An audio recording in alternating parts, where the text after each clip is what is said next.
Bonjour à tous. Euh, je reviens pour la troisième partie de la petite brebis du pauvre.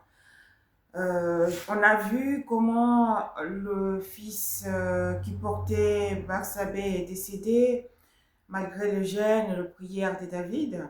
Et là, on va continuer en fait de voir les conséquences que Dieu a fait en sorte parce que à travers son serviteur euh, Nathan, il va dire à David que l'épée ne sortira jamais de ta maison. Cette épée ne sortira jamais de ta maison à cause de ce que tu as fait et à cause de ton comportement. Parce que tu as méprisé mon nom, comme tu as méprisé, tu as poussé les ennemis à profaner mon nom. Donc, ton acte a poussé les ennemis à profaner mon nom. Parce que Dieu tient à son nom. Il tient à ce que son nom soit respecté. Il tient à ce que celui qui porte ce nom-là dans la bouche, celui qui publie, j'appartiens à Dieu, je fais ceci, soit un exemplaire. Mais comme il n'est pas un exemple pour les autres, alors Dieu n'est pas content. Il a dit, à travers Nathan, dit à David, lui, il ne va pas mourir, mais il verra les conséquences, il verra le résultat de cet acte. Il verra les conséquences de cet acte. Donc, l'enfant qui est porté vers sa vie va mourir. Ensuite, dans 2 Samuel chapitre 13, on nous montre comment les enfants de David vont se comporter. Vous voyez, souvent on regarde toujours les gens à l'extérieur, on les envie, on envie ce qu'ils ont, on envie. Beaucoup de gens se sont retrouvés dans des situations très compliquées. Les autres, ils vont regarder, celui-là, il possède une belle voiture, il construit des immeubles, il voyage, il fait ceci, il fait cela. Sachez très bien, c'est très dangereux d'envier les gens. D'envier les gens, vous ne savez pas par où ils sont passés. Ces gens-là, ils sont passés dans des endroits compliqués. Je vais vous raconter une histoire. Cette histoire, c'est une histoire de quelqu'un que je connais. Alors que cette femme s'est mariée avec un homme, ici en Europe. Alors un jour, son mari va dire, bah, écoutez, il se passe quand même des choses. C'est un homme qui avait fait des études, mais ici en Europe, il trouvait pas le travail en fait. Et tout ce qu'il faisait, c'était un travail qui n'était pas à la hauteur de ses connaissances, de son diplôme qu'il avait. Alors un jour, il a vu, bah, ça bougeait un peu au pays, il a pris la décision de retourner au pays. Et une fois arrivé au pays, on ne sait pas ce qui s'est réellement passé. Il est resté, il a trouvé du travail. C'est bien. Alors il a commencé à voyager. Et un jour, il revient pour voir sa femme ici. Ce qui était bizarre, c'est de voir un homme, cet homme un homme habillé, costume, avec la mallette. On s'est dit, ben, la mallette, il y a des documents pour son travail et tout ça. Il sort le matin. Cet homme, avant de sortir de sa maison, il se met par terre, commence pour sortir de sa maison, il va commencer à marcher comme un bébé sur le fesse pour sortir. Sa femme qui sort de la chambre, il trouve son mari assis par terre en train de pousser avec le fesse pour pouvoir sortir. Vous voyez un peu comme les enfants là qui marchent à quatre pattes mais dans l'autre sens. Donc assis sur le fesse en train de pousser pour sortir dehors. Sa femme dit, mais c'est quoi ça? Tu dois voyager, mais pourquoi tu marches, enfin, tu te déplaces avec les fesses? Et l'homme qui dit, mais les enfants, ils ne se déplacent pas avec les fesses. Ça te choque? Ben, attends, mais toi, tu n'es pas un enfant, mais pourquoi tu marches sur le fesse comme ça? Et vous savez ce qui s'est passé, cet homme. Peut-être sa femme n'était pas censée le voir dans cette position-là. Il partait en voyage du côté d'Amérique du Nord, je n'ai pas cité le nom. Arrivé là-bas, il est mort dans son hôtel. Vous voyez, on envie les gens parce qu'ils sont au pouvoir. Ce sont eux comment je peux dire ça? Ah, maintenant, c'est les députés, c'est les gens au Parlement. Faites attention parce que le fait d'envier les gens va vous amener à des endroits où vous allez signer des pactes qui n'ont pas de sens. Les pactes qui vont vous envoyer dans des endroits où vous allez commencer à regretter. Vous allez avoir cette apparence extérieure que les gens vont vous voir dans de belles voitures, des choses comme ça. La nuit, vous avez des comptes à rendre. Faites attention. Faites attention, les envies, la convoitise, ce n'est pas bien pour la vie. Même quand tu connais la parole de Dieu et que tu as ton travail, fais ton travail avec le moyen que tu as. Fais ton travail avec le moyen, n'allez pas envier les gens qui se déplacent avec des voitures.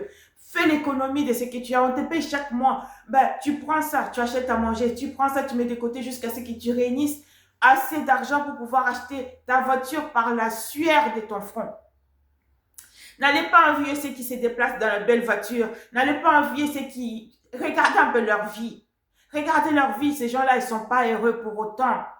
Ils ne sont pas heureux pour autant. On les oblige d'aller avec leurs enfants. On les oblige d'aller avec leur mère. On les oblige d'aller prendre des femmes, même de folles, à l'extérieur. Vous pensez que ces gens-là, ils se comportent normalement. Mais non. Mais c'est que j'ai vu avec les réseaux sociaux. Et ces réseaux sociaux, il faut savoir comment les utiliser aussi. Je ne sais pas, pour l'argent. Il y a des gens qui couchent avec les animaux. Pour l'argent, les gens qui couchent avec les animaux, les gens qui vont coucher, on les demande d'aller coucher avec les cadavres. Pour l'argent, ils vont... Faites attention, les enfants de Dieu. Faites attention. L'envie, la convoitise nous amène loin. Nous amène loin. Faites avec le moyen qu'on a. Si on t'a donné du travail, fais en sorte que tu vives mieux. Tu dormiras en paix. Tu dormiras en paix, tu te réveilleras en paix.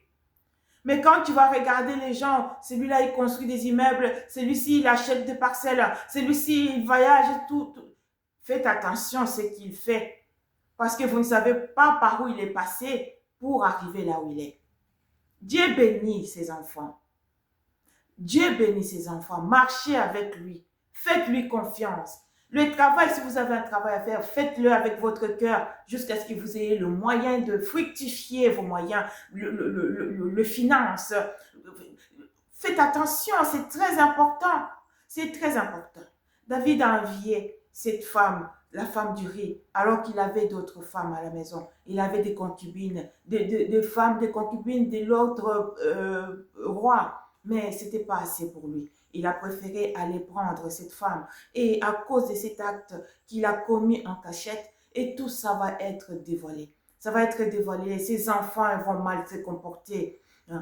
Même lui, ses propres enfants vont se révolter contre lui. Absalom va vouloir prendre la royauté alors que le père n'est pas encore mort. Il va voyager. Il va aller chercher se rebeller. Il va créer la rébellion. Cette rébellion va le pousser à venir. D'abord, on commence avec dans 2 Samuel 13. On va voir que Amnon va tomber amoureux de sa propre sœur. Vous vous rendez compte? C'est pas la fille de sa mère, mais la fille de son père. Il va tomber amoureux. Mais pourquoi il va écouter le conseil de son cousin qui va lui dire, mais si tu es amoureux d'elle, fais-la venir. Fais-la venir dans la maison, tu vas dire que tu es malade. Comme ça, quand elle va venir pour te faire à manger, tu feras ce que tu veux avec elle. Amnon va coucher avec sa propre sœur. Et juste après cet acte abominable, il va ressentir en fait cette répulsion. Il va plus vouloir d'elle. Cette femme, vous vous rendez compte, dans l'Antiquité, une femme qu'on abuse comme ça, qu'est-ce qu'elle va faire? La pauvre, elle est perdue. Elle va déchirer sa tunique. Pourquoi? Parce qu'elle est perdue. Son grand frère de même mère, mais de même père aussi, Absalom, va dire, mais c'est pas possible. Et père, il a vu ça, il n'a rien fait. Moi, je vais voir. Ça aussi, c'est un autre sujet que je vais développer sur le mariage polygame. Vous vous rendez compte? C'est vrai, on est libre de faire ce qu'on veut, mais il y a des conséquences avec ça. Alors, il va aller avec sa propre sœur, il va abuser d'elle, et après, il va la rejeter. Cette sœur sera perdue, elle va déchirer sa tunique, elle va faire ceci, elle va être malheureuse. Mais le grand frère de ma mère va voir sa sœur malheureuse. Qu'est-ce qui se passe? Pourquoi elle est comme ça? Il va se rendre compte que sa sœur a été abusée par son grand frère. Et là, Absalom attend un geste de la part de son père. Mais le père savait ce qui lui arrivait. Parce qu'on lui a dit que l'épée ne quittera pas ta maison. Tes enfants seront exposés, tes propres femmes seront exposées en plein jour. Alors, qu'est-ce qui se passe? Il se passe que Absalom, pour venger sa sœur, il va tuer Amnon. Il va tuer son grand frère. Il va le tuer. Et en même temps, il va créer la rébellion. Et cette rébellion va le pousser à venir attaquer le royaume de son père. Alors David, et ce qui fait que ensuite, euh, David va fuir. Il fuit, il prend ses femmes légitimes, il va laisser les concubines pour garder la maison. Alors, on garde la maison, les concubines n'avaient pas la force de garder la maison. Et quand Absalom est arrivé, un des mauvais conseillers qui était à côté de lui, il lui a dit, écoute, pour stabiliser ta royauté, il faut aller avec les concubines de ton père. Il y a des gens qu'on conseille comme ça. Vous savez, il y a des hommes qu'on dit, ben, pour être riche, il faut que tu ailles avec la femme de ton père. Il faut aller avec les conséquences. Tout ça, ça sera des thèmes que je vais développer au fur et à mesure. Parce que les gens ne se rendent pas compte. La Bible est là, c'est un document qui est spécial. C'est le seul document antique qui nous montre, parce que la majorité des écrits antiques, c'était les écrits d'apologie, de victoires de rois, de victoires de cités, de grandioses, de grandeur des cités. Mais par contre, la Bible est restée unique à une seule raison. Pourquoi? Parce que la Bible nous oriente, nous montre les erreurs du passé pour que nous puissions préparer l'avenir, afin que l'avenir soit glorieux. Voyez-vous? Donc, David va fuir.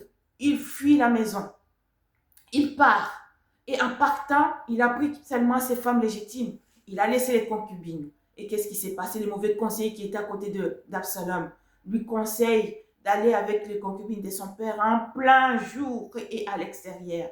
Absalom va suivre ses mauvais conseils et va aller avec les concubines de son père une après l'autre, une après l'autre, une après l'autre. Vous vous rendez compte? David n'a pas été un exemple de morale. David n'a pas été un exemple de morale. Regardez un peu, sa famille est complètement bouleversée. Et aujourd'hui, je vois les gens qui disent, ben oui, on aimerait bien faire. Moi, je connais un monsieur qui était polygame dès son vivant. Il avait 3 ou 4 femmes comme ça. Et il a eu des enfants. Ces femmes-là, en présence de leur mari, elles faisaient semblant d'être en harmonie, elles se parlaient et tout et tout. Mais lorsque le mari donnait le dos, alors c'était les injures entre elles. Elles se battaient, elles faisaient ceci, elles maudissaient les autres, l'une maudit les enfants de l'autre, ainsi de suite. Et quand le père rentre à la maison comme si rien n'était. Mais le père n'était pas dupe. Le père savait, le mari savait. Quand il rentrait à la maison, il disait toujours, il conseillait un père polygame qui dit à ses enfants, je vous conseille mes enfants, ne vous mariez pas avec plusieurs femmes. Et surtout mes filles, n'allez pas dans un mariage polygame. N'allez pas dans un mariage polygame. Pourquoi un père qui est lui-même polygame conseille à ses filles de ne pas se marier dans un mariage polygame? C'est parce qu'il connaît les conséquences. Voyez-vous, on montre toujours l'exemple. Surtout quand on est passé par là, on a plus de sens, la présence d'esprit pour conseiller nos enfants de ne pas commettre les mêmes erreurs.